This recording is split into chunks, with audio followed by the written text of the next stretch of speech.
Video को ज्यादा से ज्यादा शेयर कीजिए। जम्मू कश्मीर में महिलाओं को फ्री सर्विसेज देने वाली ई बसेस के हवाले से बात करें तो आज जम्मू में काफी ज्यादा जो है वो ई बसेस आज बंद रही हैं। जिस तरह से आप सब लोग ये जानते हैं कि 1 अप्रैल से जम्मू कश्मीर में महिलाओं के लिए फ्री बस सर्विसेज जो है वो शुरू की गई थी। यानी कि अगर महिलाएं इस तरह की जो ई बसेस हैं या फिर जो आरटीसी बसेस रहती हैं उनमें अगर सफर करती हैं तो उनसे जो है वो किराया नहीं लिया जाएगा। लेकिन ऐसे में बताते चलें कि जिस तरह से जम्मू कश्मीर में जो है वो पिछले कल काफी ज्यादा जो तबाही देखने को मिली और उसके नतीजे में काफी ज्यादा जो नुकसान है वो यहाँ पर देखने को मिला। खासकर बिजली के हवाले से बात करें तो बिजली की सप्लाई पर सबसे ज्यादा असर जो है वो इसका रहा। लेकिन आज अगर ई बसेस की बात करें तो महिलाओं को जो है वो ई बसेस में सफर करना आज के दिन उनका मुश्किल रहा है, बल्कि उन्हें आज का सफर जो है मेट्रोडोर्स में या फिर बाकी जो प्राइवेट बसेस रहती हैं उन्हीं में करना पड़ा है, क्योंकि मौसम खराब था और बिजली की सप्लाई पर बहुत ज्यादा असर पड़ा था, जिसके चलते ई बसेस जो है वो चार्ज नहीं हो पाई थी। और अभी फिलहाल हम जम्मू के भगवती नगर में उसी जगह पर मौजूद हैं। यहाँ पर इन पूरी ई बसेस का स्टेशन है। यहाँ पर ये बसें यहाँ से पूरी तरह से चार्ज होकर यहाँ से निकलती हैं। लेकिन अब बता दें कि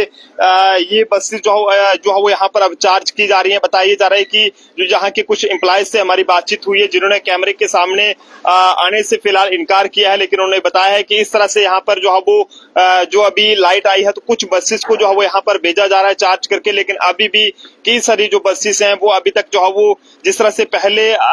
कुछ ही देर बाद जो है वो थोड़ी देर के बाद जो बसेस चलती थी वो जो है वो नहीं चल पा रही थी। लेकिन अब धीरे धीरे करके जो है वो यहाँ पर बसेस को यहाँ से भेजा जा रहा है रूट पे, ताकि लोगों को जो है वो उनका बेनिफिट मिल सके। खासकर महिलाओं के हवाले से बात करें तो उन्हें जो है वो उसका बेनिफिट मिल सके। फिलहाल ये अब थोड़ी थोड़ी करके जो है वो बसेस को जिनको चार्ज किया जा रहा है उनको यहाँ से समय निकाला जा रहा है। लेकिन अभी भी आप देख सकते हैं कि जिस तरह से 100 के करीब बसेस जम्मू में है ई बसेस, लेकिन यहाँ पर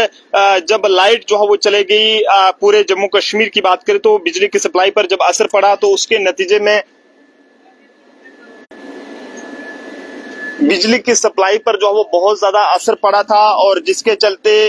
बिजली से चार्ज होने वाली जो ई बसेस थी वो जो है वो यहाँ पर बंद हो गई थी। लेकिन अब बताया जा रहा है कि लाइट आई है और धीरे धीरे करके इन बसेस को चार्ज करके अपने अपने रूट्स पे भेजा जा रहा है, ताकि महिलाओं को खासकर या फिर ये कहें कि फीमेल जो स्टूडेंट्स रहती हैं उनको जो है वो इसका बेनिफिट मिल सके। तो आप लोग भी जरूर बताएं कि अगर आपके इलाके में भी ई बस आती थी तो जरूर बताइएगा कि क्या आज जो है वो आपके इलाके में ई बस आई है या फिर नहीं आई है, या फिर बाजार में आपने जिस बस पे आप जाते थे ई बस पे क्या आप उस बस पे वो बस आपको दिखी है या फिर नहीं दिखी है। फिलहाल ये तस्वीरें जम्मू के भगवती नगर से आपको दिखाने की कोशिश की है। यहाँ पर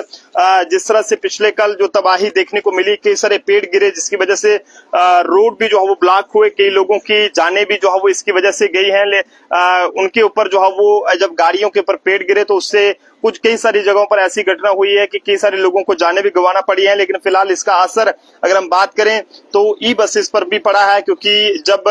इलेक्ट्रिसिटी जो है वो यानी कि बिजली जो है उसकी सप्लाई बंद हुई तो उसकी वजह से जो चार्ज होने वाली ई बसेस थी वो जो है वो यहाँ पर बंद रही हैं। और अभी फिलहाल इन बसेस को धीरे धीरे करके यहाँ से चार्ज किया जा रहा है, क्योंकि लाइट आई है यहाँ पर और अब इन्हें जो है वो आगे रूट्स पे भेजा जा रहा है ताकि लोगों को इसका जो बेनिफिट है वो मिल सके। देखते रहे जम्मू ट्रिब्यून का प्रोफेसर विषय के साथ नरेंद्र सिंह ठाकुर, जम्मू।